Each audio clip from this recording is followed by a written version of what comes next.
And now, live at 8. आइबोवन එක්වන් අදත් ඇත්ත දැනගන්න ලංකාවේ අංක 1 සමබර ප්‍රවෘත්ති විකාශය live at 8 සමගින් අද වහමුවන මම චන්දන ජයසිංහ මම තිලිනි පෙරේරා අදත් මුලින්ම සිරස්තල ඇමති තොණ්ඩමන්ගේ දේහය පාර්ලිමේන්තු සංකීර්ණයට ජනපතිගෙනුත් අවසන් ගෞරවය ලබන සතියේ නිවාඩු දින 3කදී මුළු රටටම ඇඳිරි නීතිය බන්ධනාගාරයට ගිය රහස් පොලිසිය හිටපු ඇමති රාජිතගෙන් තවත් ප්‍රකාශයක් ලබා ගනී. අහසින් එන අලුත් ඕදුරක අවදානමක්. කොවිඩ් මැද ලන්ඩන් රෝහලේදී විවාහ වූ ශ්‍රී ලාංකික මනාලයා.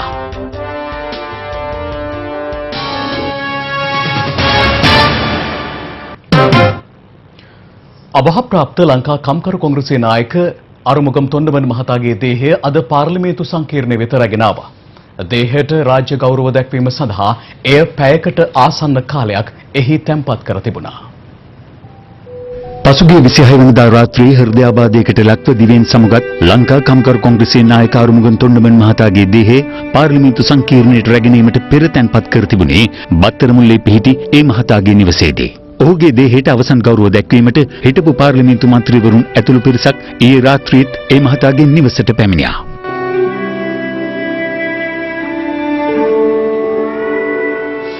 මට එතුමා එක්ක 2001 ඉඳන් 2004 වැඩ කරා. මම අගමැති හැටියට එතුමා නිවාස ඇමති හැටියට. එතුමා දේශපාලනයේ විශාල චරිතයක්. ඒ හිදස කොහොමද පුරවන්නේ කියන එක ප්‍රශ්නයක්. සෑම විටම වතුකරයත් ගමත් පන්සලත් සමග සහසම්බන්ධතාවය ඇති කරගනිමින් ඊටාම නිහතමානී දේශපාලකයෙකු වශයෙන් එතුමා සිය ප්‍රජාව වෙනුවෙන් ඉමහත් සටනක යෙදුණා. දේශපාලනය හා වෙන නොයෙක් දේවල් සම්බන්ධයෙන් අපි ඉතාමත් හරවත් සාකච්ඡා පවත්වලා තියෙනවා. දීර්ඝ කාලයක් ඔස්සේ පෞද්ගලික මිත්‍රයෙක් නැති වුණා වගේත් මට දැනෙනවා. එතුමාගේ වතුකරේ ජනතාව වෙනුවෙන් අති විශාල මෙහෙයුමක් කරපු කෙනෙක්. ආණ්ඩුව වලින් පවා ඉවත් වෙලා තියෙනවා. තමන්ගේ ජනතාවට හරියටි සේවයක් උනේ නැත්තම්. එතුමා හා මාතර සමහර අවස්ථාවල ගැටුම් ඇති වුණා. මම ඒක පිළිගන්නවා. නමුත් ඒවා දේශපාලන ගැටුම්. විශේෂයෙන්ම වැවිලි කර්මාන්ත එතුමා හැටියට එතුමා හා මා ඉතාමත් කිට්ටුවෙන් සහෝදරයන් හැටියට වතුකම්කරුවන් වෙනුවෙන්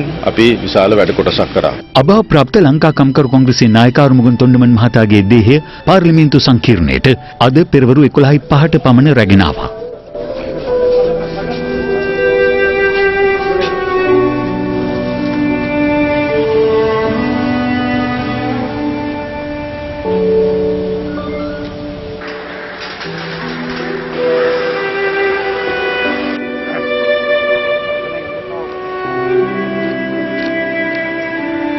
පාර්ලිමේන්තු සංකීර්ණය අභියසදී හිටපු අමාත්‍යවරයාගේ දේහය භාරගනු ලැබුවේ අග්‍රාමාත්‍ය මහින්ද රාජපක්ෂ, හිටපු කතානායක කරු ජයසූරිය, පාර්ලිමේන්තු ලේකම් ධම්මික දසනායක යන මහත්වරුන් ඇතුළු පිරිසක් විසින්. පසුව රතු පළස මතින් පාර්ලිමේන්තු සම්ප්‍රදායනුකූලව වේත්‍රධාරීන් පෙරටු කොටගෙන රැගෙන ලැබූ අරුමුගම් තොණ්ඩමන් මහතාගේ දේහය පාර්ලිමේන්තු සංකීර්ණයේ ඉදිරිපස පිහිටි උත්සව ශාලාවේ තැන්පත් කෙරුණා.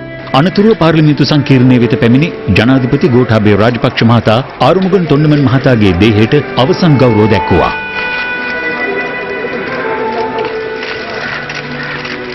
අග්‍රාමාත්‍ය මහින්ද රාජපක්ෂ මහතා විසින් දේහයට අවසන් ගෞරව දැක්වීම සිදු කළේ ඉන් අනතුරුවයි.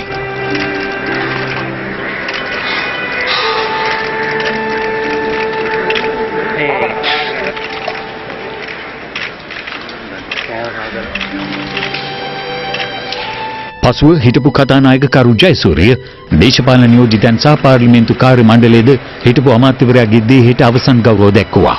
පැයකට ආසන්න කාලයක් පාර්ලිමේන්තු සංකීර්ණයේ තැන්පත් කර තිබූ අභාප්‍රාප්ත අරුමුගම් තොණ්ඩමන් මහතාගේ දේහය ඉන් අනතුරුව රැගෙන ආවේ කොළඹ 3 මල්පාරේ පිහිටි ලංකා කම්කරු කොංග්‍රසයේ මූලස්ථානයේ වෙතයි.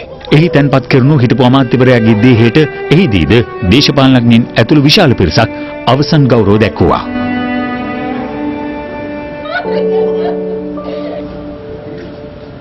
ඔබතුමා තොණ්ඩමන් ඇමතුමාගේ තමන්ගේ සීයාගේ පාර යමින් රජයන් කීපයකම ඉතාමත්ම කඩිස්සර වැඩපිළිවෙලක් ක්‍රියාත්මක කළා වතුකර ජනතාවට විශාල සේවයක් කරමින් සිටින මොහොතක අපි වෙන්වීම වතුකර ජනතාවට විතරක් නෙමෙයි ශ්‍රී ලාංකිකයන් හැටියට අපිට විශාල පාඩුවක්. එයාට මගේ වයස මගේ පන්තියේදී තමයි රාජකීය විද්‍යාලයේ ඉගෙන ගත්තේ. අපි හැම කෙනාටම මේක හරි කනගාටුදායක.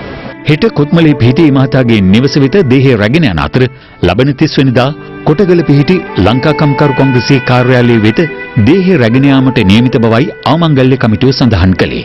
ලබන 31 වෙනිදා ආරුමුගන් තොණ්ඩමන් මහතාගේ අවසන් කටයුතු නෝඩ් ක්‍රීඩාංගණයේදී සිදු කිරීමට නියමිතයි. මේ අතර තොණ්ඩමන් මහතාගේ අභාවය සම්බන්ධයෙන් ශෝක පණිවිඩයක් නිකුත් කරමින් ජනාධිපති ගෝඨාභය රාජපක්ෂ මහතා පවසන්නේ දෙමළ ප්‍රජාව මුහුණ දෙන ගැටලු නිවැරදිව හඳුනාගත් ආරුමුගන් තොණ්ඩමන් මහතා ඒ සඳහා විසඳුම් වෙනුවෙන් සිය දේශපාලන ජීවිතය කැප කළ අයෙක් බවයි. එවක බලවත්ව සිටි ත්‍රස්තවාදී සංවිධානයේ එල්ල කළ පීඩන මැද්දේ වුවද දෙමළ ප්‍රජාවට වෙනම රාජ්‍යයක් යන සංකල්පයට සහාය දීම තොණ්ඩමන් මහතා සිර ලෙසම ප්‍රතික්ෂේප කළ අයෙක් බවද ජනාධිපති ගෝඨාභය රාජපක්ෂ මහතා නිකුත් කළ ශෝක පණිවිඩයේ සඳහන්. මේ අතර තොණ්ඩමන් මහතාගේ අභාවය සම්බන්ධයෙන් ශෝක පණිවිඩයක් නිකුත් කරමින් අග්‍රාමාත්‍ය මහින්ද රාජපක්ෂ මහතා පවසන්නේ තොණ්ඩමන් මහතා ප්‍රජාතන්ත්‍රවාදය ආරක්ෂා කිරීමට දිවිහිමියෙන් කැප වූ අයෙකු බවයි. වතු ජනතාව අතර ත්‍රස්තවාදයටත් එම මතිමතාන්තරවලටත් ඉඩක් නොතැබීමේ ගෞරවය සෑම අවස්ථාවකදීම අරුමුගන් තොණ්ඩමන් මහතාට හිමි විය යුතු බවද අග්‍රාමාත්‍යවරයා නිකුත් කළ ශෝක පණිවිඩයේ සඳහන්. අග්‍රාමාත්‍යවරයාගේ ශෝක පණිවිඩයේ වැඩිදුරටත් සඳහන් වන්නේ තොණ්ඩමන් මහතා අභාව ප්‍රාප්ත වීමට පැය කිහිපයකට පෙර අවසන් වරට තමා හමු වී සමුගත් ආකාරය කිසිදා අමතක කළ නොහැකි සිද්ධියක් වන බවත් එම මොහොතේ එතුමා තුළ වූ තම ජනතාව කෙරෙහි බැඳුණු අසීමිත සානුකම්පිත හැඟීම් මහත්සේ අගයන බවයි. මේ අතර තොණ්ඩමන් මහතාගේ අභාවයේ සැලවීමත් සමග වතුකරේ ජනතාව ඊයේ මෙන්ම අදත් සුදු කොඩි ඔසවා සංවේගය පළ කළේ වතු ජනතාවගේ අයිතිවාසිකම් දිනා ගැනීමට අරගලයක යෙදුණු තම ආදරණීය නායකයාට ගෞරවය පුද කිරීමක් ලෙසයි.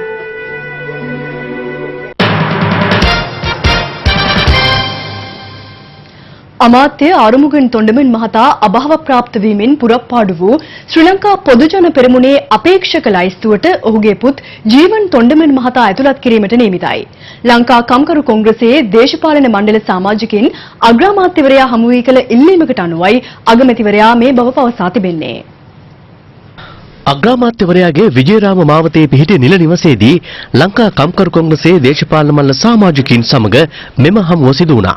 ඔවුන් ඉල්ලා සිටියේ ආරුමුගන් තොණ්ඩමන් මහතා වෙනුවට ඔහුගේ පුත් ජීවන් තොණ්ඩමන්ට මෙවර ශ්‍රී ලංකා පොදුජන පෙරමුණින් නුවරඑළිය දිස්ත්‍රික්කයේ සඳහා තරඟ කිරීමට අවස්ථාව දෙන ලෙසයි.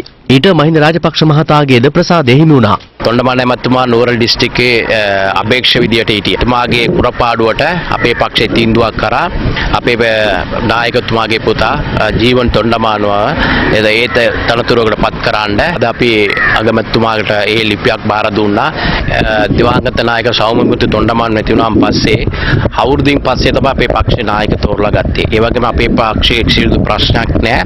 අවුරුද්දක් නෙවෙයි දෙක වුණොත් අපේ පක්ෂයේ සමගින් අපි තීන්දුවක් ගන්නවා කවුද සභාපතිපත් කරන්න ඕනේ කියලා. ඊළඟ නායකත් අපි තෝරවන්න අපි සූදානම් වෙලා ඉන්නවා. ඒ හින්දා මේ කටයුතු ඔක්කොම ඉවර වෙච්චන් පස්සේ ඡන්දයෙන් පස්සේ අපේ මහා සභාව රැස් වෙලා අපි මේ පක්ෂ නායක අපි තෝරලා ගන්නවා. ඒ අනුව පොදුජන පෙරමුණේ මහලේකම් සාගර කාර්යවසම් මහතා අදාළ නාම යෝජනාව එවූ පසු ඒ ගැසට් කිරීමට පියවර ගන්නා බව මැතිවරණ කොමිසමේ ප්‍රකාශකයෙකු පැවසුවා. මැතිවරණ කොමිසම පවසන්නේ එසේ අලුත් නමක් ඉදිරිපත් කිරීමට නීතිමය බාධාවක් නොමැති බවයි. අරුමුගන් තොණ්ඩමන් මහතාගේ බාල පුත්‍රයා වන 26 හැවිරිදි ජීවන් තොණ්ඩමන් මහතා මේ වන විට ලංකා කම්කරු කොංග්‍රසයේ තරුණ සංවිධානයේ සභාපතිවරයාද වනවා. ඉන්දියාවේදී මූලික අධ්‍යාපනය හදාරා ඇති ජීවන් මහතා ලන්ඩන්හිදී වැඩිදුර අධ්‍යාපනය හදාරා තිබෙනවා. රට පුරා ඉන්ද්‍ර නීතිය ක්‍රියාත්මක වීම පිළිබඳව නවතම නිවේදනයක් අද දහවල් ජනාධිපති මාධ්‍යංශය විසින් නිකුත් කළා. එමගින් ඉදිරියේදී ඉන්ද්‍ර නීතිය ක්‍රියාත්මක වන ආකාරය පිළිබඳව දැනුම් දී තිබෙනවා. COVID-19 ව්‍යාප්තිය පාලනය කිරීම සඳහා මුළු දිවයිනටම පසුගිය මාර්තු 20 වෙනිදා නිරෝධායන නීති රෙගුලාසි ප්‍රකාරව ඇඳුරු නීතිය පැනවූ අතර ජන ජීවිතය යථාවත් කිරීමේ අරමුණින් කොළඹ සහ ගම්පහ දිස්ත්‍රික්කවලට හැර සෙසු දිස්ත්‍රික්කවලට එලෙස පැනවූ ඇඳුරු නීතිය වරින් වර ඉවත් කෙරුණා. මේ අතර මාස දෙකකට අධික කාලයක් කොළඹ සහ ගම්පහ දිස්ත්‍රික්කවලට පනවා තිබූ ඇඳිරි නීතිය පසුගිය 26 වෙනිදා తాවකාලිකව ඉවත් කරනු අතර ඒ අනුව එදින සිට සියලු දිස්ත්‍රික්ක සඳහා ඇඳිරි නීතිය බලපැවැත්වුණේ රාත්‍රී 10 සිට අලුයම 4 දක්වා පමණයි. ඒ අතර ඉදිරියේදී ඇඳිරි නීතිය බලපැවැත්වන ආකාරය පිළිබඳ විශේෂ නිවේදනයක් අද නිකුත් කෙරුණා. ජනාධිපති මාධ්‍යංශය විසින් අද නිකුත් කළ එම නිවේදනයට අනුව මැයි මාස 31 වන ඉරිදා දිවයිනේ සියලු දිස්ත්‍රික්කවල මුළු දවස පුරා ඇඳිරි නීතිය ක්‍රියාත්මක වනවා. කෙසේ වෙතත් ඊට පසු දින එනම් ජූනි 1 වෙනි සඳුදා සිට ජූනි 3 වෙනි බදාදා දක්වා දිවයිනේ සියලුම දිස්ත්‍රික්කවලට ඇඳිරි නීතිය බලපැවැත්වෙන්නේ පෙර පරිදිම රාත්‍රී 10 සිට අලුයම 4 දක්වා පමණයි. එහෙත් ජූනි 4 වෙනි බ්‍රහස්පතින්දා සහ ජූනි 5 වෙනි සිකුරාදා යන දෙදිනම රට පුරා නැවතත් ඇඳිරි නීතිය ක්‍රියාත්මක කරනවා. එම දින දෙකෙන් පසුව එළඹෙන ජූනි 6 වෙනිදා සෙනසුරාදා සිට නැවත දැනුම් දෙනතුරු ඇඳිරි නීතිය ක්‍රියාත්මක වන්නේ පෙර පරිදි රාත්‍රී 10 සිට අලුයම 4 දක්වා කාලය තුලයි. මේ අතර කොළඹ සහ ගම්පහ දිස්ත්‍රික්ක හැර සෙසු දිස්ත්‍රික්ක අතර ගමනාගමනයට අවසර හිමි වන බවද එම නිවේදනයේ වැඩිදුරටත් සඳහන් කර තිබෙනවා. COVID-19 රෝගීන් 13 දෙනෙකු අද පූර්ණ සුවය ලබා තිබෙනවා. ඒ අනුව මේ වන විට මෙරටින් හඳුනාගත් COVID-19 රෝගීන් 745 දෙනෙක් පූර්ණ සුවය ලැබුවා. මේ අතර අද වාර්තා වූ රෝගීන් 34 දෙනාද සමග හමු වී ඇති සමස්ත රෝගීන් සංඛ්‍යාව 1503ක්.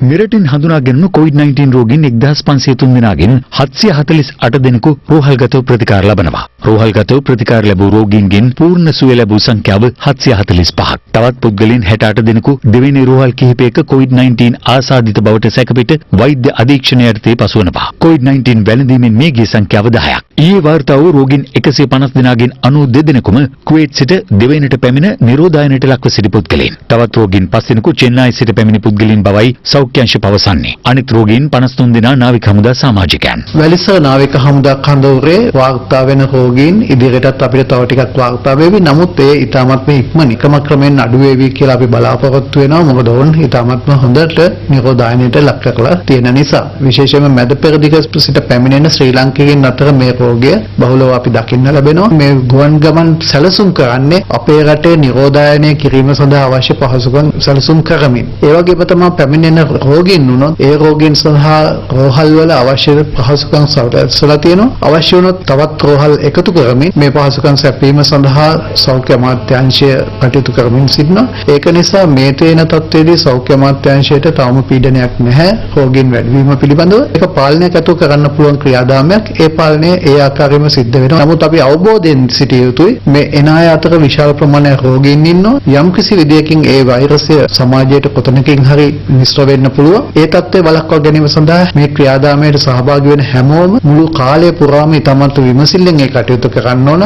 මේ වන විට විදේශගතව සිට පැමිණ නිරෝධායනය වෙමින් සිටියේදී පුද්ගලයන් 385 දෙනෙකු COVID-19 රෝගීන් ලෙස හඳුනාගෙන තිබෙනවා. නිරෝධායන මධ්‍යස්ථාන වලින් දේශීය වශයෙන් හඳුනාගෙන ඇත්තේ 68 දෙනෙකු පමණයි. දැන් අප්‍රේල් මාසේ 30 වෙනිදාන් පස්සේ රටේ සමාජය තුලින් කිසිදු ආසාදිතයෙකු සොයාගෙන නැහැ. මේකයි අපි ලබලා තියෙන තත්ත්වය අද වෙනකොට අපේම සහෝදර ජනතාව පිටරටවල වල ඉන්නේ විවිධ රැකිරක්ෂා වලට ගිහිල්ලා එකට ගෙන්න ගන්න ඕනේ. ඒක අපේ යුතුයකමක්. ඔවුන් යම්කිසි සැලසුමකට ගෙන්වා ගනු ලබන්නේ. ඒ ගෙන්න ගන්න අවස්ථාවේදී ඔවුන් සමහර එන රටවල් වල තිබෙන තත්ත්වය අනුව කෝවිඩ් ආසාදිතයන් හැටියටයි පැමිණෙන්නේ. ප්‍රශ්නයක් නැහැ. ඉතින් අපි නිරෝධායන මධ්‍යස්ථානයකට යොදවලා ඔවුන්ගින් පසුව ආසාදනය වුණ අයවලු රෝහල් වලට රැගෙන ගොස් ඔවුන් කෙසේ හෝ රැක බලා ගැනීමට අපි කටයුතු කරනවා. මේ අතර කොළඹ කොටුව ගෆූර් ගොඩනැගිල්ලේ රැඳී සිටි නාවික හමුදා සමාජිකයෙකු COVID-19 රෝගියෙකු බවට හඳුනා ගැනීමත් සමග එහි රැඳී සිටි නාවික රියදුරන් ඇතුළු 200 දෙනෙකු නිරෝධායනය සඳහා යොමු කර තිබෙනවා. විශේෂයෙන්ම මේ ගොඩනැගිල්ලේ භාවිතා කළේ වැලිසර නාවික හමුදා කඳවුරු පරිශ්‍රය අපි හුදකලා කිරීමට ලක් කරාට පසුව ඒ සඳහා අත්‍යවශ්‍ය සේවා සපයන කොටසක් ඉන්නවා. නාවික හමුදාව මෙම පිරිසත් මෙම ස්ථානයේ ලබාගෙන ඕන අත්‍යවශ්‍ය සේවාවට පමණක් මේ රාජකාරී නෝන්ගේ සිදු කරවගත්තේ. ඒ වගේම මේ රාජකාරී ස්වභාවය මත ඔවුන්ට යම්කිසි ප්‍රවණතාවයක් තිබෙනවා පාසාදෙන්න ලක්වීමට. මොකද ඔවුන් වැඩ කරන්නේ වෙනි පරිශ්‍රයක් තුළ.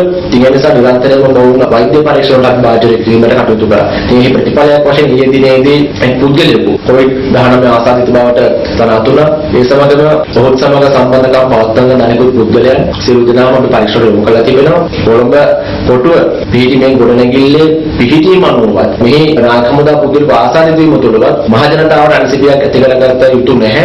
මේ නායක හමුදා විසින් මන පරිපාලනයකින් පාලනය කරන ලද ගොඩනැගිල්ල. ඒ නිසා කිසිදු අවස්ථාවක මොවුන් බාහිර සමාජය සමග ගැටීමට අපි සාස්ත්‍ර නැහැ. මේ අතර COVID-19 රෝගීන්ට ප්‍රතිකාර කිරීම සඳහා හම්බන්තොට මහරෝහලේ නව වාට්ටුවක් අද විවෘත කළා. එම ගොඩනැගිල්ල හම්බන්තොට මහරෝහලට අයත් පැරණි රෝහල් ගොඩනැගිල්ල වන අතර ඒ නවීකරණය කෙරුණේ යුද හමුදාවේ සහ හම්බන්තොට වෙළඳ ප්‍රජාවගේ දායකත්වයෙන්. නවීකරණය කෙරුණු මෙම නව වාට්ටුවේ රෝගීන් 120 දෙනෙකුට ප්‍රතිකාර කිරීමේ පහසුකම් සලසා තිබෙනවා. අපිට එන්නේ දැන් කොරෝනා රෝගයේ තහවුරුණු ලෙඩු. ඉතින් එයාලා අපි සම්පූර්ණ සුවය ලබන තුරු මෙතන බලා කියා ගන්නවා. පිටතට රෝගේ යන්නේක වළක්වීම සඳහා අපි උපරිම ක්‍රියාමාර්ග අරන් තියෙනවා. ඒකට කිසි කෙනෙකුට බය වෙන්න අවශ්‍ය නැහැ. කොළඹ බණ්ඩාරනායක මාවත 146 වත්ත සහ 137 වත්ත ප්‍රදේශවල පිරිසක් අද රුධිර පරීක්ෂාවට ලක් කළා. ඒ පසුගියදා කන්දකාඩු නිරෝධායන මධ්‍යස්ථානයේ නිරෝධායනය අවසන් කර පැමිණි පිරිස සහ COVID-19 වැළඳී පසුව සුවය ලබා පැමිණි පුද්ගලයන්. අද 200 දෙනෙකුගේ රුධිර පරීක්ෂා කිරීමට අපි සැරසී සිටිනවා. ඊයේ දිනේදී සිදු කරපු PCR පරීක්ෂණවලිනුත් අපිට එකම කොවිඩ් රෝගයක් වාර්තා වෙලා නැහැ. මේ මාසය තුලදී සිදු කරපු PCR පරීක්ෂණ 1500 දැනට එක රෝගයක්වත් කොළඹ නගරේ වාර්තා වෙලා නැහැ. මේ අතර කොළඹ ගාලු මුදුරු පිටිය ආශ්‍රිතව වෙළඳාමේ යෙදෙන කුඩා වෙළඳසැල් හිමියන් සහ කුඩා ලොරි රථ යොදා ගැනීමෙන් වෙළඳාමේ යෙදෙන පුද්ගලයන් දැනුවත් කිරීමේ වැඩසටහනක් අද පැවැත්වුණේ ගෑස් පහන්දිය නව නගර ශාලාවේදී. ඒ පොලිසිය සහ කොළඹ මහනගර සභාවේ මැදිහත් වීමෙන් මේ අතර විදේශිකයන් 41 දෙනෙකු අද උදෑසන විශේෂ ගුවන් යානයකින් මත්තල ජාත්‍යන්තර ගුවන් තොටුපළින් දිවයිනට පැමිණියා. ඔවුන් නෞකා තුනක සේවය කරන බෙල්ජියම් සහ නෙදර්ලන්ත ජාතිකයන්. එම පිරිස විෂ බීජ හරණයට ලක් කිරීමෙන් අනතුරුව ගාල්ල වරායට රැගෙන යාමට පියවර ගත්තේ නාවික හමුදාවේ ආරක්ෂාව යටතේ. අදාළ නෞකාවල මෙතෙක් සේවය කළ නෙදර්ලන්ත සහ බෙල්ජියම් ජාතිකයන් 37 දෙනෙකු අද රාත්‍රියේ එම යානයෙන්ම පිටත් යාමට නියමිතව තිබුණා. මේ අතර අම්බලන්ගොඩ නගරයේ කොණ්ඩා කපන ස්ථාන සහ රූපලාවන්‍යාගාර අද හදිසි වැටලීමකට ලක් කෙරුණා. අප වාර්තාකරු පැවසුවේ මෙහිදී බොහෝ ආයතන සෞඛ්‍ය ආරක්ෂිත ක්‍රමවේද නිසි පරිදි භාවිත කර නොමැති බව අනාවරණය වූ බවයි. ඒ අනුව මහජන සෞඛ්‍ය පරීක්ෂකවරුන් එම කොණ්ඩා කපන ස්ථාන සහ රූපලාවන්‍යාගාර හිමිකරුවන්ට දැඩි ලෙස අවවාද කළා.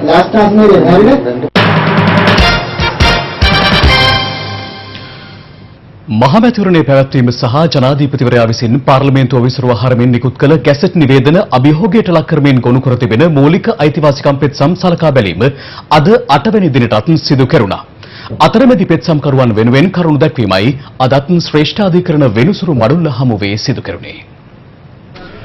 ජූනි මාස 20 වෙනිදා මහමැතිවරණයේ පැවැත්වීම සඳහා නිකුත් කර ඇති ගැසට් නිවේදනය සහ පාර්ලිමේන්තුව විසිරුවා හරමින් නිකුත් කර ඇති ගැසට් නිවේදනය බල රහිත කරන්නයි ඉල්ලා ශ්‍රේෂ්ඨාධිකරණ හමුවේ ගොනු කළ මූලික අයිතිවාසිකම් පෙත්සම් සලකා බැලීම අද පෙරවරුවේ යලි ආරම්භ වුණා.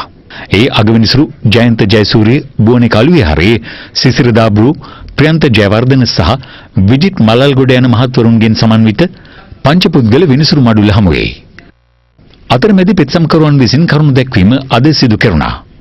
ඒ අනුව මල්වතු විහාරයේ අධිකරණ සංඝනායක අතපත්තු කන්දේ ආනන්ද හිමියන් විසින් ගොනු කළ අතරමැදි පෙත්සම් වෙනුවෙන් ජනාධිපති නීතිඥ ගාමිණී මාරපන මහතාත් වෛද්‍ය ගුණදාස අමරසේකර මහතා වෙනුවෙන් ජනාධිපති නීතිඥ කුෂාන්ද අල්විස් මහතාත් මුරුත්තෙට්ටුවේ ආනන්ද හිමියන් වෙනුවෙන් ජනාධිපති නීතිඥ සංජීව ජයවර්ධන මහතාත් මහාචාර්ය සුදත්ත ලියනගේ මහතා වෙනුවෙන් ජනාධිපති නීතිඥ අලිසබ්රි මහතාත් පංචපුද්ගල විනිසුරු මඩුල්ල හමුවේ කරුණු දැක්වුවා.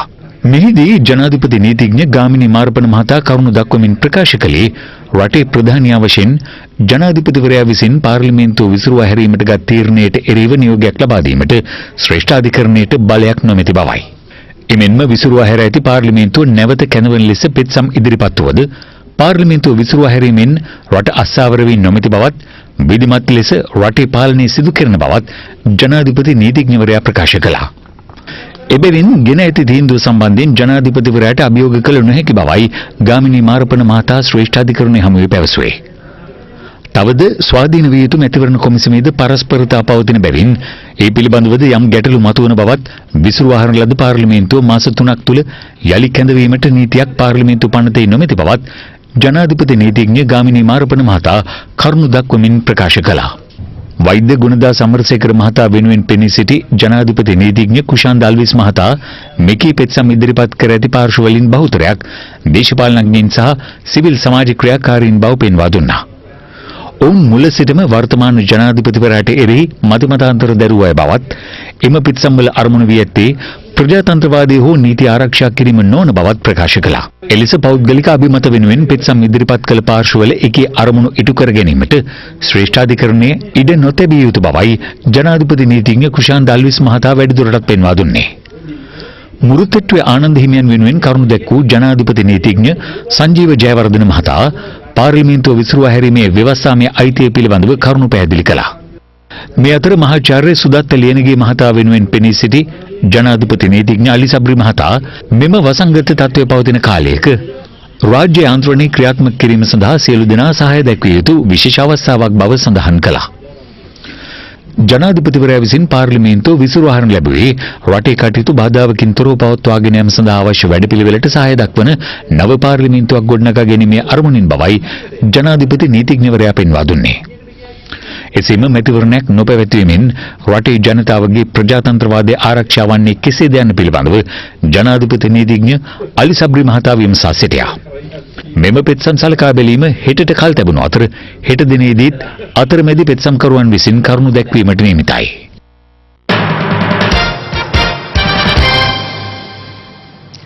එක්සත් ජාතික පක්ෂයත් සමග ජන බලවේගයත් අතර ආරවුල අදත් දේශපාලන වේදිකාවේ ඇසුණු ප්‍රධාන මාතෘකාවක් වුණා. මේ අතරේ පාර්ලිමේන්තු මැතිවරණය සම්බන්ධ මතභේදයද අද තැන් කිහිපයකදීම ඇසුණා. එක්සත් ජාතික පක්ෂයේ දවසින් දවස කඩාවැටීමට පත් වෙනවා. එක්සත් ජාතික පක්ෂයෙන් කඩාගෙන ගිය සමගි බලවේගය අද වැට උඩ ඉන්න තත්ත්වයකට පත් වෙලා තියෙනවා. අද දැන් මේගොල්ලෝ නඩු කියනවා. එහෙම කියද්දී තමයි මේ මැතිවරණේ කල් දා ගන්න උත්සාහ කරන්නේ. මැතිවරණේ කල් දාන්න එක්සත් ජාතික පක්ෂයේ සමගි බලවේගය තවත් දිය වෙනවා. සැබෑ එක්සත් ජාතික පක්ෂයේ ජීව ගුණය සහිත එක්සත් ජාතික පක්ෂය තියෙන්නේ මෙතන. කණ්ඩායමක් කල්ලියක් විදිහට චූල සම්ප්‍රදාය තමයි එතන ඉතුරු වෙලා තියෙන්නේ. අලියවත් මංකොල්ල කාගත්ත, විවස්ථාවත් මංකොල්ල කාගත්ත, සිරිකොතත් මංකොල්ල කාගත්ත, ගිනුම් ටිකත් මංකොල්ල කාපු. මොකද බැංකු මංකොල්ල කාපු ඒ කාට ගිනුම මංකොල්ල කරනවා කියන එක ප්‍රශ්නයක් නෙවෙයි. ඔකට කියන්න ඕනේ සභාවේ තදින් සින. එච්චරයි ඔකට උත්තරේ. වෙන මොනවා කියන්නද? එක්සත් ජාතික පක්ෂය කියන්නේ මහත් විනය හා බලතල සහ සියලු දේවල් ආරක්ෂා කරන ප්‍රබල පක්ෂය. ඒතර මේ පක්ෂය කිසි වෙලාවක විනය විරෝධීව කටයුතු කරන්නේ නැහැ. සියලු දෙනාම ඒ හා බැඳී සිටිනවා. ඒ අදාළ සියලු කාරණා ඉදිරියේදී වෙනවා. කොරෝනා රෝගීන් මිය යාමේ ප්‍රතිශතය ලොව අඩුම රටවල් වලින් එකක් බවට ශ්‍රී ලංකාව පත් වූ නිසා සෞඛ්‍ය සංචාරක ව්‍යාපාරයට අලුත් උද්දීපනයක් ලැබිලා තියෙනවා. ඉතින් මේ විවර වුණු අවස්ථාව පාවිච්චි කරලා ශ්‍රී ලංකාව තව පිම්මක් පැනලා ශ්‍රී ලංකාව තවදුරටත් දියුණු රටක් බවට පත් වුණොත් විපක්ෂයට බලයට එීමේ අවස්ථාව සදාටම අයිමි වෙනවා කියන බීතිකාවෙන් ඉරිසියාවෙන් පෙළමින් තමයි ඔවුන් මේ ප්‍රකාශ සිද්ධ කරන්නේ. අතේ ඇඟිලි ගන්නටත් අඩු ගන්න තමයි මන්ත්‍රීවරු ඔය එක්සත් ජාතික පක්ෂයේ සුළු කල්ලි ආණ්ඩුවට සහයෝගය දෙන කල්ලි පත් වෙන්නේ. ඒක නිසා තමයි අපිට නඩු දානු අපි අයින් කරනවා. මම හිතන්නේ ජනතාව හොඳ තීන්දුව දෙයි මහමැතිවරණය. එක්සත් ජාතික පක්ෂයේ නායකයෝ කියා ගන්නවයි නායකයෝ වෙන්න හදන අය ගහගන්න එක තුල සම්පූර්ණයෙන් මේ රටේ බැටකන්නේ රටේ මහජනතාව. මොකද මම එහෙම කියන්නේ අද එක්සත් ජාතික පක්ෂය උත්සාහ කරනවා තමන්ගේ අභ්‍යන්තර අර්බුදයේ අවසන් වෙනකම් මැතිවරණ කල් දාන්න. ඉතින් අපි බලාපොරොත්තු වෙනවා ඔය එක්සත් ජාතික පක්ෂ ප්‍රශ්නේ පැත්තක තියලා අඩු ගානේ දැන්වත් පාර්ලිමේන්තු මැතිවරණයට ගිහිල්ලා මෙරට ජනතාවට ප්‍රජාතන්ත්‍රවාදීව ආණ්ඩුවක් පිහිටවන්න බලය ලබා දෙන්න ඕනේ. ජනාධිපති නීතිඥ අලි සබ්රි මහතාට අපහාස වන ආකාරයේ ප්‍රකාශ කිරීම වළක්වාලමින් කොළඹ දිසා අධිකරණය අද පූජ්‍ය මැඩිල්ලේ පඤ්ඤාලෝක ස්වාමින් වහන්සේට නිවේදනයක් නිකුත් කර තිබෙනවා. මේ අතර මැඩිල්ලේ පඤ්ඤාලෝක හිමියන් විසින් සිදු කළායයි කියන ප්‍රකාශ කිහිපයක් පදනම් කර ගනිමින් නීතිඥ අලි සබ්රි මහතාගේ නීතිඥවරුන් රුපියල් මිලියන 1500ක වන්දියක්ද ඉල්ලා ලිපියක් යොමු කර ඇති බවයි අප අධිකරණ වාර්තාකරු සඳහන් කළේ. පූජ්‍ය මැඩිල්ලේ පඤ්ඤාලෝක හිමියන් ඉක්ුත් දින 3කදී පැවැත් වූ මාධ්‍ය හමු 3කදී ජනාධිපති නීතිඥ අලි සබ්රි මහතාට අපහාස වන අන්දමේ කරුණු සඳහන් ඇති බවයි අලි සබ්රි මහතා වෙනුවෙන් පෙනී සිටින නීතිඥවරුන් පවසන්නේ. ඒ අනුව එම එක් මාධ්‍ය හමුවකට රුපියල් මිලියන 500 බැගින් මාධ්‍ය හමු 3ට රුපියල් මිලියන 1500ක වන්දියක් ඉල්ලා ලිපියක් යොමු කර තිබෙනවා.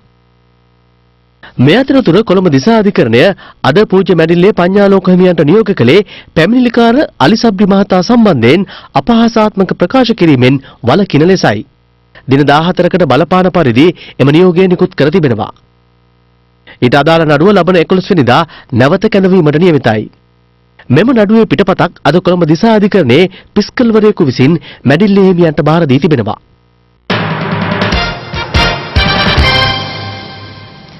හිටපු පාර්ලිමේන්තු මන්ත්‍රී කාවින්ද ජයවර්ධන මහතා කර ඇති පැමිණිල්ලකට අනුව කෙරෙන පරීක්ෂණයකට අදාළව ප්‍රකාශයක් ලබා දීමට හිටපු පාර්ලිමේන්තු මන්ත්‍රී හරින් ප්‍රනාන්දු මහතා අද කොළඹ අපරාධ විමර්ශන කොට්ටාසයට පැමිණියා.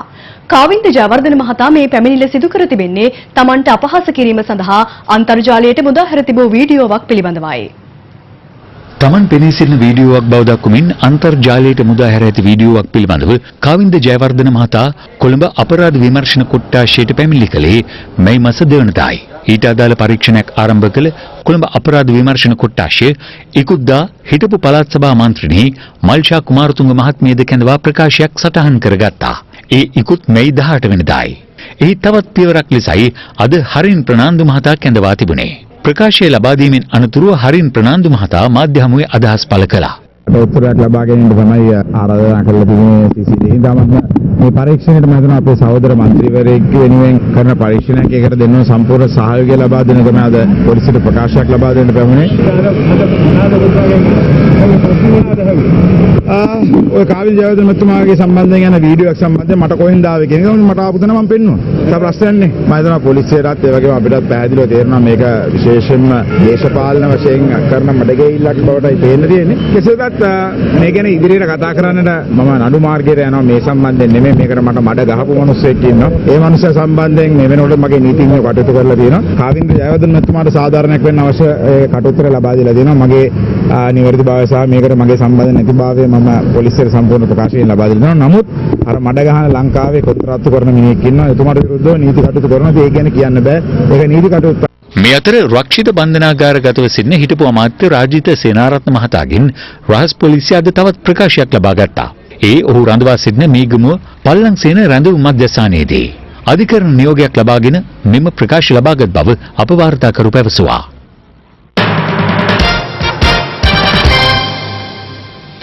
සහල් සඳහා තිබූ පාලන මිල වැඩි කිරීමට අදාළ විශේෂ ගැසට් පත්‍රය අද නිකුත් කෙරුණා.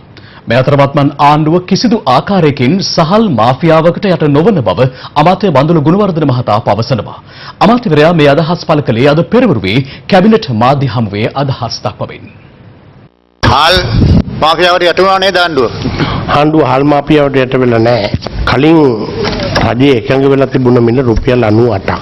ඒ 98 එකඟ වෙලා තමයි සහල් වෙළඳ සංගම් සමග එකඟතාවයකට ඇවිල්ලා මිල ක්‍රියාත්මක කළා. ඊට පසුව ඇති වූ තත්වයන් තුලදී රජය තවදුරටත් පාරිභෝගික ජනතාවට සාහනය සලසා දීම සඳහා තවත් ඒ 98 මිල පහතට හෙලන්න උත්සාහයක් දැරුවා. ඒ දැරුවත් එය ප්‍රායෝගිකව ක්‍රියාත්මක කිරීම පිළිබඳ වෙළඳ පොලේ ගැටලුවක් ඇති වුණා.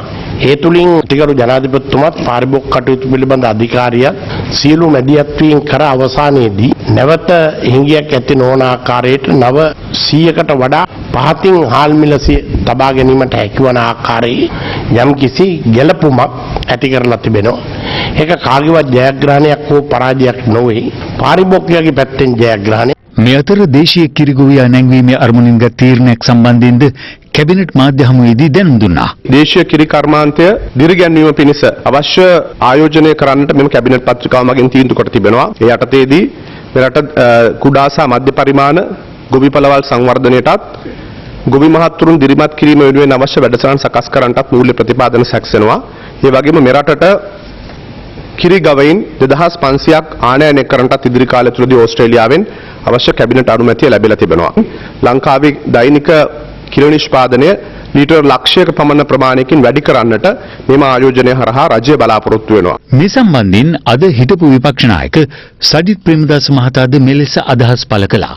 දැන් කාලයක් පුරාවට ඕස්ට්‍රේලියාවෙන් කිරිගවයන් ගෙනීමේ ක්‍රමවේදයෙන් පාඩම් ඉගෙනගත්ත රටක් අපේ රට. මම අහන්න කැමතියි මෙච්චර පාඩම් ඉගෙනගෙන නැවතත් වරක් පාස්කු ඉරිදෙන සිදු වූ ත්‍රස්ත ප්‍රහාරය පිළිබඳ විමර්ශනය කෙරුණේ ජනාධිපති පරීක්ෂණ කොමිෂන් සභාව අද දිනේත් රැස් වුණා. අද කොමිසම හමුවේ ප්‍රථමයෙන් සාක්ෂි ලබා දුන්නේ සහකාර පොලිස් අධිකාරී HAD සමන් උදයකුමාර මහතායි. අප්‍රේල් 21 වෙනිදා දෙහිවල ප්‍රදේශයේ කතෝලික දේවස්ථාන වෙත ආරක්ෂාව යොදා තිබූ බවත් ඇතැම් දේවස්ථාන ආසන්නයේ පොලිස් මුරපොළ යොදා තිබූ බවත් පොලිස් නිලධාරීන්ගේ සුපරීක්ෂාකාරීත්වයේ හේතුවෙන් එම ප්‍රදේශයේ දේවස්ථානයකට ප්‍රහාරයක් එල්ලවීම වළක්වා ගත හැකි බවත් සාක්ෂිකරු කොමිසම හමුවේ සඳහන් කර සිටියා. එහිදී කොමිෂන් සභාව ඔහුගෙන් විමසා සිටියේ දෙහිවල ප්‍රදේශයේ ලැබුම්හලක බෝම්බයක් පුපුරාගත් බෝම්බකරු එවැනි ආරක්ෂාවක් යොදා තිබියදී දෙහිවල ප්‍රදේශයට පැමිණියේ කෙසේද යන්නයි. එහිදී පොලිස් නිලධාරීන් ප්‍රධාන මාර්ගයේ පමණක් ආරක්ෂාව යොදා තිබූ බැවින් අතුරු මාර්ග හරහා පැමිණීමේ හැකියාවක් තිබූ බව සාක්ෂිකරු සඳහන් කර සිටියා. එවකට සාක්ෂිකරු මන්නාරම සහකාර පොලිස් අධිකාරීවරයා ලෙස කටයුතු කර සිටියේදී මන්නාරම සිලාවතුර ප්‍රදේශයේ 2014-2017 අතර කාලයේ යම් ජන කොටසක් පදිංචි කළේද යන්න කොමිසම සාක්ෂිකරුගෙන් විමසා සිටියා. ඊට ඔව් ලෙස පිළිතුරු දුන් සාක්ෂිකරු රිෂාඩ් බදුද්දීන් මහතාගේ අනුදැනුම් මත ජනතාව පදිංචි කළ බවත් එම ප්‍රදේශයේ පදිංචිව සිටි පිරිසට වැඩි පිරිසක් පදිංචියට පැමිණි බවත් සඳහන් කර සිටියා. මිනින්දෝරු දෙපාර්තමේන්තුවේ සීමාවන් ඉක්මවා යමින් මෙම පදිංචි කිරීම සිදු වූ බවත් මේ පිළිබඳ යම් යම් සංවිධාන පොලිසියට පැමිණිලි කළද නිසි පරීක්ෂණ සිදු නොවූ බවත් සාක්ෂිකරු සඳහන් කර සිටියා. එහිදී කොමිසම සාක්ෂිකරුගෙන් විමසා සිටියේ සිලාවතුර ප්‍රදේශයේ ආගමික අන්තවාදී ක්‍රියාකාරකම් තිබේද යන්නයි. එවැනි අන්තවාදී ක්‍රියා තිබිය හැකි බවයි එහිදී සාක්ෂිකරු කොමිසම හමුවේ සඳහන් කර සිටියේ.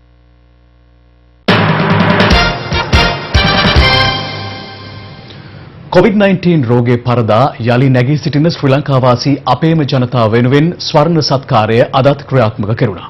අද ස්වර්ණ සත්කාරය රැගෙන අප ගියේ කොළඹ පිටකොටුව ප්‍රදේශයටයි. සිවිල් ආරක්ෂක බලකාය සහ ඩෙටෝල් ආයතනය අදත් අප හා මේ ක්‍රියාන්විතයට එක් වුණා.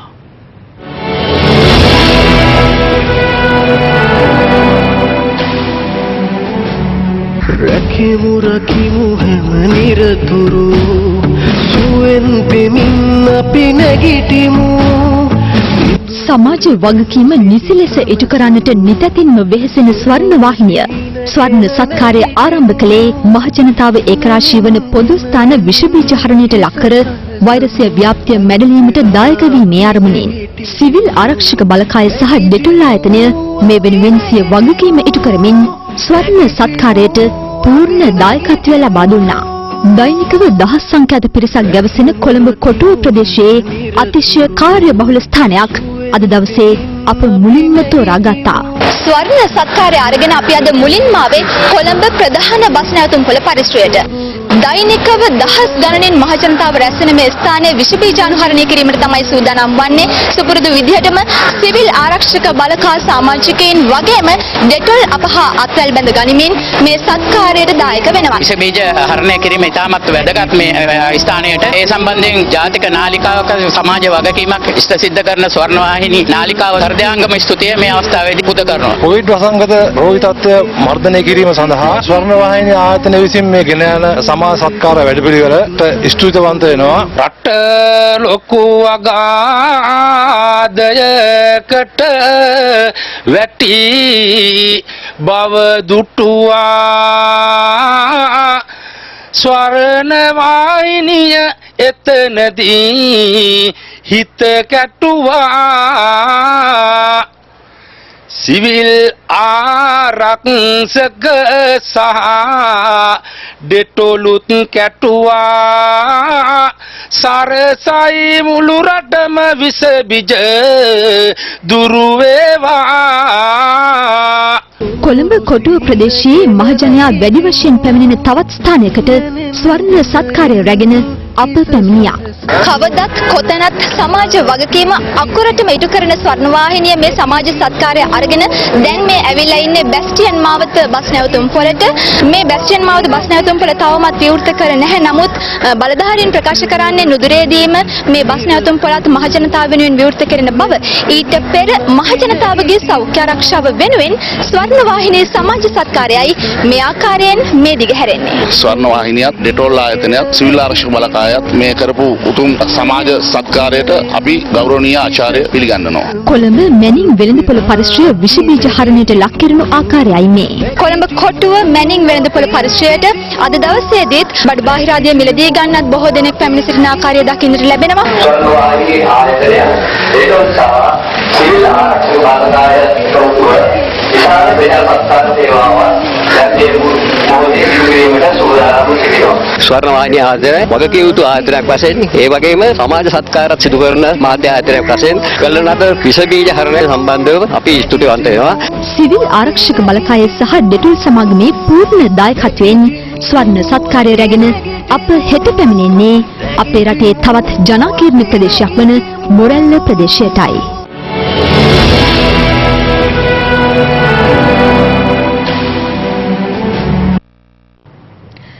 මාදුරුවේ වනරක්ෂිතයෙන් ඉසෙඩ්ඩි ඇලට වැටුණු වන අලින් දෙදෙනෙක් කිලෝමීටර 10ක් පමණ දුර ගසාගෙන විත් අරලගංවිල ප්‍රදේශයෙන් නිරුපද්‍රිතව ගොඩ ඒමට සමත් වුණා. අලින් දෙදෙනා බේරා ගැනීමට වනජීවි නිලධාරීන්ගේ සහායද හිමිව තිබෙනවා. මහවැලි ගොවිබිම් වලට ජලය ලබා දීමට සකස් කළ ඉසෙඩ්ඩි ඇල ගලා බසින්නේ මාදුරුවේ ජලාශයේ සිට කාසන් වැව දක්වායි. කිලෝමීටර් 57ක දුරක් ගලා බසින මේ ඇලට ජලය පානය කිරීමට එන අලියතුන් වරින් වර ඇද වැටෙනවා. එහෙත් එහි පැතිබැම්මේ තිබෙන බෑවුම් ස්වභාවය නිසා ඇලට වැටෙන අලින්ට ගොඩට පැමිණීමට නොහැකි වන අතර එසේ ගසාගෙන අලියතුන් මියගිය අවස්ථාද වාර්තා වුණා. වනජීවි නිලධාරීන් පවසන්නේ වාර්ෂිකව ඉසෙඩ්ඩි ඇලට අලින් වැටෙන අවස්ථා 35ත් 40ත් අතර ගණනක් වාර්තා වන බවයි. ඊයේත් එසේ වනාලින් දෙදෙනෙකු ඉසෙඩ්ඩි ඇලට වැටී තිබුණා. එම අලින් දෙදෙනාද කිලෝමීටර් 10ක් පමණ ගසාගෙන විත් තිබුණා. ප්‍රදේශීය ජනතාවට දියනෑම සඳහා සකසා තිබූ මේ පඩිපෙළෙන් එම සතුන් දෙදෙනා ගොඩ ගැනීමට මෙසේ උත්සාහ කළා.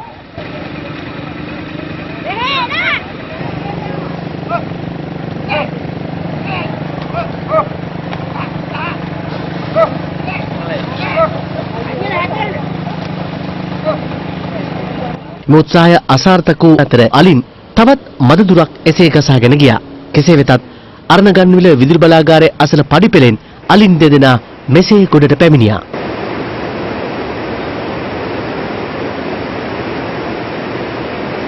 මේ වර්ෂය තුල 8 දෙනෙක් වගේ වැටිලා තියෙනවා. ඉසෙඩ්ඩියලේ දෙපැත්තට තියෙන පිඹුරත් රක්ෂිත සහ කොස්ගහුල්පත රක්ෂිත ප්‍රදේශ වලට පඩිපෙළ වල ටිකක් හදනවා නම් මේ අලින්ට වෙන කිසිම හානියක් නැතුව ගොඩ එන්න පුළුවන්. අපි ප්‍රායෝගික දේවල් උපයෝගී කරගෙන අලි ගොඩ ගන්නට ඇදුවට සමහර වෙලාවට අලින්ගේ ජීවිත වලට හානි වෙනවා වැඩි. ඒ වගේම සෑහෙන ශ්‍රමයක් දරන්න වෙනවා. ඒ වගේම ගම් වැසියන්ටත් වෙන හානිය එකෙන් වැඩි වෙන්න ඉඩ තියෙනවා. ඒක ඔක්කොම හානිය අවම කර ගන්න පුළුවන්. මෙන්න මේ වගේ සෙඩ්ඩියලෙන් අර වගේ රක්ෂිත වලට අහු වෙන ප්‍රදේශ වලින් අලින්ට ගොඩ වෙන්න හැකියාවක් ඇති පඩිපෙළ වල ටිකක් හදනවා. දැන් තවත් දේශීය පුවත් කිහිපයක් සමගින් රටවටින් අට. රටවටින් අටට 2015 ජනාධිපතිවරණ සමයේ සතොස ආයතනය හරහා මෙරටට ආනයනය කරන ලද රුපියල් මිලියන 53ක් වටිනා කැරම් බෝඩ් හා දාම් ලෑලි බෙදා හැරීම තුළින් රජයට පාඩුවක් සිදු කළ බවට චෝදනා කරමින් හිටපු ක්‍රීඩා අමාත්‍ය මහින්දානන්ද අලුත්ගමගේ සහ සතොස ආයතනයේ හිටපු සභාපති නලින් ප්‍රනාන්දුට එරෙහිව අල්ලස් කොමිසම ගොනු කර තිබූ නඩුව අද කැඳවනු ලැබුවා. එහිදී කොළඹ ත්‍රිපුද්ගල ස්ථිර මහාධිකරණය නියෝග කළේ රටේ උද්ගත වී ඇති තත්ත්වයේ සමග මේ පිළිබඳ පරීක්ෂණ සිදු කිරීමට නොහැකි වූ බැවින් අදාළ නඩුව යලි ජූලි මාස 15 වෙනිදා කැඳවන ලෙසයි. මෙතෙක් පූජ්‍ය පක්ෂයට ලබා දුන් සංවර්ධන නිලධාරී තනතුරු නැවත ලබා නොදෙන බව අධ්‍යාපන අමාත්‍ය ඩලස් අලහප්පෙරුම මහතා පවසනවා. ඒ අද අධ්‍යාපන අමාත්‍යාංශයේදී භික්ෂුන් වහන්සේ 23 නමක් වෙනුවෙන් ගුරු පත්වීම් ලබා දීමේ උත්සවයකට එක් වෙමින් භික්ෂුන් වහන්සේ නමක් නම් පැවිදි ජීවිතයට ඇතුළත් වෙච්ච කවුරුන් හෝ වේවා උපාධාරී අභ්‍යාසලාභී යෝජනා ක්‍රමයට වෙන්නේ නම් උන්වහන්සේ කිසි ලෙසක රජයේ කාර්යාලවල ඩීఓලා නැත්නම් සංවර්ධන නිලධාරීන් විදියට තියන්නේ නැහැ. ජනතාවට පුද්ගලික උපදෙස් දුන්නේ භික්ෂුන් වහන්සේලා සිළුම දෙනා පූජකතුමාලා සිළුම දෙනා ඒ ඉන්න පාසල් පද්ධතියට එකතු කරගන්න. දඹුල්ල කණ්ඩලම පාර ප්‍රදේශයේ ඉස්සාලේක සිටි මාස 2ක් වයසැති අශ්වපැටියෙක් මීට දින කිහිපයකට පෙර අතුරුදන් වීමේ සිද්ධියක් පිළිබඳව පොලිසිය සිදු කළ පරීක්ෂණවලදී අලව්ව ප්‍රදේශයේ ගෙවත්තක සිටියේදී එම අශ්වයා සොයාගෙන තිබෙනවා. සිද්ධිය සම්බන්ධයෙන් සැකකරුවන් දෙදෙනෙකු පොලිසිය අත්අඩංගුවට ගත්තා. හාලිඇල කන්දගෙදර මාර්ගයේ වෙළඳසැලකට ඊයේ අලුයම COVID-19 ආරක්ෂිත ඇඳුමකින් සැරසී ඇතුළු පුද්ගලයෙකු එම වෙළඳසැලේ තිබූ මුදල් සහ ජංගම දුරකථන පෙරගෙවුම් කාඩ්පත් සොරා ගන්නා අයුරු එම වෙළඳසැලේ ආරක්ෂිත කැමරාවල සටහන්ව තිබෙනවා. පරිභෝජනයට නුසුදුසු රුපියල් ලක්ෂ 40කට ආසන්න වටිනාකමකින් යුත් ලොකුලුණු කිලෝග්‍රෑම් 25 මළු 2000ක් සමග සැකකරුවෙකු අදපසුරුවේ පාරිභෝගික කටයුතු අධිකාරිය කොටහෙන විවේකානන්ද මාවතේ ගබඩාවක් වැටලීමේදී අත්අඩංගුවට ගෙන තිබෙනවා. වැටලීම සිදු කරන අවස්ථාවේදී සැකකරු නරක් වූ ලොකුලුණු පිරිසිදු කර වෙළඳපොළට යැවීම සඳහා සකස් කරමින් තිබුණා. බංග්ලාදේශයේ COVID-19 රෝගීන් රඳවා තිබූ රෝහලක ගින්නක් ඇති වී තිබෙනවා. මෙම ගින්න හේතුවෙන් COVID-19 රෝගීන් 5 දෙනෙක් ජීවිතක්ෂයට පත්ව ඇති බවයි විදේශ මාධ්‍ය වාර්තා කරන්නේ. COVID-19 වසංගතයෙන් බලපෑම් එල්ල වූ රටවල් අතර ප්‍රමුඛ ස්ථානය ගන්නා ඇමරිකා එක්සත් ජනපදයේ මරණ සංඛ්‍යාව 1,02,114 දක්වා ඉහළ ගොස් තිබෙනවා. මේ අතර COVID-19 ව්‍යාප්තිය ශීඝ්‍ර වර්ධනයක් පෙන්නුම් කරන බ්‍රසීලය ආසාදිතයන් වැඩිම සංඛ්‍යාවක් වාර්තා වන රටවල් අතර දෙවන ස්ථානයට පත්ව තිබෙනවා. ගත වූ දිනේදී බ්‍රසීලයෙන් COVID-19 මරණ 1,086ක් පිළිබඳ වාර්තා වී ඇති අතර ආසාදිතයන් 20,000කට අධික පිරිසක් වාර්තා වුණා. COVID-19 නිජබිම ලෙස සැලකෙන චීනය ක්‍රමෙන් පනවා තිබූ නීති රීති ලිහිල් කිරීම ආරම්භ කර ඇති අතර එහි තවත් පියවරක් ලෙස බ්‍රිතාන්‍ය, ප්‍රංශය, ජර්මනිය, ඉතාලිය, ජපානය, සිංගප්පූරුව සහ ස්විට්සර්ලන්ත යන රටවලට පනවා තිබූ ගුවන් ගමන් සීමාවන් ඉවත් කර තිබෙනවා. මේ අතර එල් සල්වදෝරේ ජනාධිපති නයිබ් බුකේල් COVID-19 වලින් ආරක්ෂා වීම සඳහා මැලේරියා රෝගයට ලබා දෙන හයිඩ්‍රොක්සින් ලෝරොක්වින් නම් ඖෂධය ලබා ගන්නා බව ප්‍රකාශ කර තිබෙනවා. කෙසේ වෙතත් මෙම ඖෂධය භාවිත කිරීම සෞඛ්‍ය තත්ත්වයට නුසුදුසු බැවින් හයිඩ්‍රොක්සින් ලෝරොක්වින් ඖෂධය COVID-19 සඳහා භාවිත කිරීම තහනම් කිරීමට යුරෝපීය රටවල් පියවරගෙන තිබෙනවා. මේ අතර බංග්ලාදේශයේ ඩකා ගනුවර පිහිටුවා තිබූ COVID-19 රෝගීන්ට ප්‍රතිකාර කරනු ලබන රෝහලක ඊයේ දරුණු ගින්නක් හටගෙන තිබුණා. මෙම ගින්න හේතුවෙන් COVID-19 රෝගීන් 5 දෙනෙක් ජීවිතක්ෂයට පත් වූ බවයි විදේශ මාධ්‍ය වාර්තා කරන්නේ. COVID-19 වසංගත තත්ත්වයේ හේතුවෙන් කල් දැමුණු විවාහයක් අපූර්ව ස්ථානයකදී සිදු වූ පුවතක් බ්‍රිතාන්‍යයෙන් වාර්තා වුණා. ලන්ඩනයේ ශාන්ත තෝමස් රෝහලේ සේවය කරන ශ්‍රී ලංකේය සම්භවයක් ඇති වෛද්‍යවරයෙක් වන අන්නාල නවරත්නම් සහ එම රෝහලේම ගිලන්වත හදිසි සේවා හෙද නිලධාරිණයක් වන අයලන්ත සම්භවයක් ඇති ජයන් ටිපින්ගේ විවාහ මංගල්‍ය උත්සවය එළඹෙන අගෝස්තු මාසයේදී පැවැත්වීමට නියමිතව තිබුණා. නමුත් COVID-19 වසංගත තත්ත්වයේ හේතුවෙන් සිය නෑ හිතවතුන්ට පැමිණීමට නොහැකි වී යයි සිතූ නිසා ඒ කල් දැමීමට යුවල පියවරගෙන තිබෙනවා. කෙසේ වෙතත් එලිස කල් දැමූ විවාහය පසුව තමන් සේවය කරන රෝහලේ කුඩා දේව මන්දිරයකදී මෙලෙස පැවැත්වීමට දෙදෙනාම තීරණය කළා. මීට බ්‍රිතාන්‍ය මාධ්‍ය තුළ විශාල ප්‍රසිද්ධියක් ලබා දී තිබීම සුවිශේෂී වුණා. ලොව රටවල් සහ පාලන බල ප්‍රදේශ 213ක ව්‍යාප්ත වී ඇති COVID-19 රෝගයේ හේතුවෙන් ජීවිතක්ෂයට පත් වූ පුද්ගලයන් සංඛ්‍යාව 3,58,000 ඉක්මවා තිබෙනවා. වාර්තා වන ආසාදිතයන් සංඛ්‍යාව 58,20,000කට අධිකයි. ඒ සමගින් අදට අප සමුගන්නවා.